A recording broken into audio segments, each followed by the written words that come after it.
In today's video, we're going to focus on intention versus impact, as well as the anger volcano. When we're looking at different behaviors in negotiation, one of the biggest incidents that we will see is our intention versus our impact, and how the dissonance between the two can sometimes escalate a conflict. What you said may not be what they heard.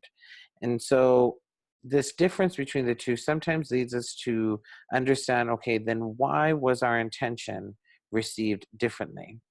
And so there are seven most likely influencers. The first one we look at is cultural differences.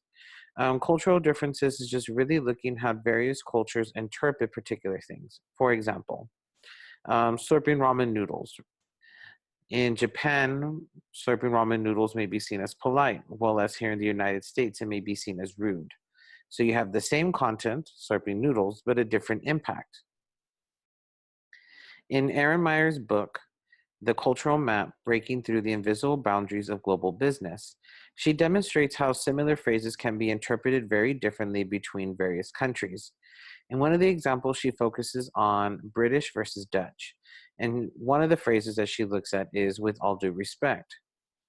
When that's used from people from Britain, they see it as, oh, I think you are wrong. While the Dutch, on the other hand, he or she is listening to me. When the British say, I was a bit disappointed that, they mean I am very upset and angry that. While the Dutch here, it doesn't really matter.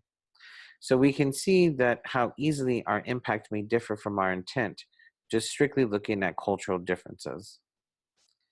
The second one, personalities. If you've taken a Myers-Briggs personality test, then you may be familiar with how different we can be from each other. Having a rough understanding of different personality types is sometimes enough to be able to see in what you're not connecting with someone. For example, someone may be more introverted than you and would rather think alone for a while about what happened in a meeting than volunteer a response right away. As someone who may be more extroverted, you may interpret this person as checking out or not wanting to be involved, when in fact they just may need more time to collect their thoughts. Communication styles. There are many different things that differentiate communication styles. Some examples are indirect versus direct styles and low context versus high context. For example, a speaker using an indirect style may say, wow, it's unusually cold this time of year. Someone with a direct style would instead say, please close the window, I'm cold. Low context cultures are precise and use a lot more words to communicate. A high context culture relies on a common understanding of social norms, history, and shared culture to communicate. Few words are needed to convey an idea. This works well for people in the culture, but not so well for people coming in from outside of it. For example, in Iranian culture, it may be seen as rude to accept an offer the first time it's presented. As a high context culture, those who grew up in Iran know this and understand that they should first refuse and later accept an offer. There are various low context cultures, but just to name a few, you have Dutch, English, Canadian, Finnish, German, Israeli, New Zealand, and the United States. Some high context cultures, you have Brazilian, Chinese, Filipino, Hawaiian, Hungarian, Indonesian, Italian, Irish, Japanese, just to name a few. 4, social status. Our social position and our culture's hierarchy can play a big role. When someone identifies with a non-dominant group, and you may appear to belong to a dominant group, your impact can carry additional weight than you had intended. For example, if a male CEO asks another man to take meeting notes, that may have a different impact than if the CEO asks the only woman on the team to take notes. In US culture, men have a higher social position, meaning that they have more power and privilege than women. So by asking the only woman in the room to do a lower status task, she may feel devalued. When these social power differences remain unnoticed, they can impact a conversation and rupture relationships. There are also a lot of negative stereotypes in our culture. Certain gestures, phrases, or questions can evoke a negative stereotype or reinforce a person's outside status. These events happen on a daily basis for some, such that when you are the 10th person that day to ask a certain question, the individual may be tired of answering and reply with what appears to be a surprising anger. These triggers or phrases are known as microaggressions. The next one, personal history. In this one, we wanted to look at various examples. One that we can look at is a female who harbored anger towards men because of the verbal abuse she received as a child from her father. Another could have this distrust against positive feedback because they were never given any when growing up. In the first example, the effects of the past may show up when this woman tries and fails to collaborate with men on her team. In the latter, the person may not offer positive feedback during reviews to other direct reports for fear of being thought of as insincere. Our personal histories are also impacted by social inequities in our culture. Some people grew up getting more access to support and services than others, and how well we were supported and nurtured as a child can affect how resilient to life stresses we are as adults. The sixth one, outside events. This one is probably the most obvious and yet is often overlooked in the heat of the moment. The person you're interacting with may be dealing with their own challenges and not be in a place to engage with you. This may have just gotten news of a family's death or been up all night with the newborn. On the other hand, they may have just gotten some exciting promotion and are not yet ready to join you in your sad news. 7.